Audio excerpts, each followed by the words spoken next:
Today we will discuss OSPF LSA type 7. What is LSA type 7? It is called NSSA LSA. Why it is called NSSA LSA? Because it travels in NSSA area. Normally in OSPF there are different types of areas like normal area, stub area, totally stub, NSSA and totally NSSA.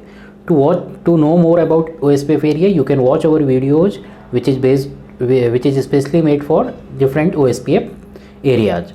So right now we will discuss on this type 7 LSA. Suppose in this scenario we will make this area as NSSA.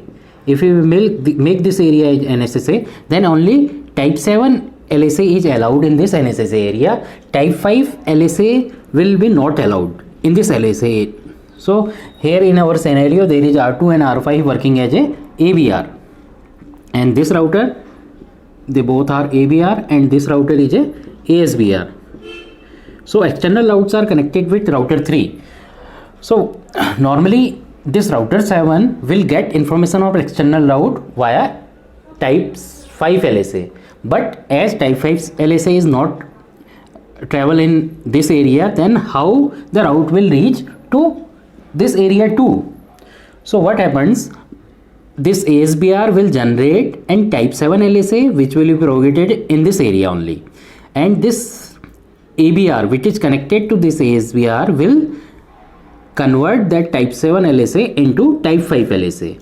Then it will go to this router also, then via this router it will be sent to R7 or this area.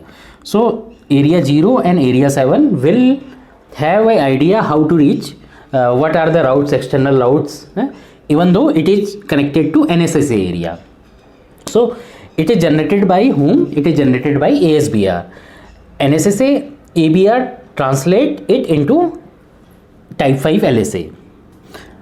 So if you will see this type 7 LSA here, then what you will know in inside LSA type 7 there will be one link ID. Link ID will be the route which is advertised here. If this router ID is also advertised here, then you will have this network number and 38 and 8 network number inside that LSA link ID. What will be the advertising router? Advertising router will be for here. If you will check for type 7 LSA, it will be this ASBR router ID or this router ID number.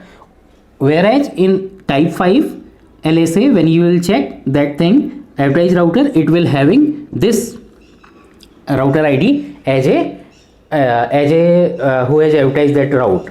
Similarly, the route will send to this router and it will convert again from type 5 to type 7. There is two more concept. One is related to ON1 and one is ON2. What is ON1 and ON2? If you will see routes, OSPF routes in this area, then in external routes in front it will be written as ON2. Why? Because when we normally redistribute the route inside OSPF, this EIGRP route, then it converts into ON2. ON2 means default 20 metrics will be added to the route for the external routes. But if we convert this metric to type, this is called metric type 2. If we convert it to metric type 1, then what happens? The internal cost which is connecting these links will be also added to this cost, and you will see this cost added to the in the final routing table. So this is called metric type 1. When external costs plus internal cost is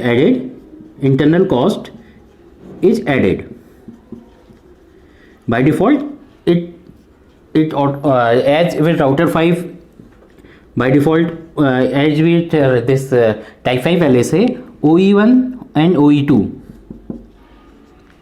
are shown inside before this route. So distributing the route inside OSPF. So inside, after router OSPF 1, you will type command redistribute EIGRP. Then there is the option of metric type. If you select metric type 2, then by default it is metric type 2. If you select it metric type 1, then this internal cost will add it and it will shown as ON1. By default, if you are not firing that command, or if you want to convert again into this ON2, then you have to type command metric type 1. By default it takes metric type 2. So this is the whole concept of LSA type 7. I think LSA type 7 is clear, and now we will see it on lab also, and we will in further videos we will look more LSA types. Thank you.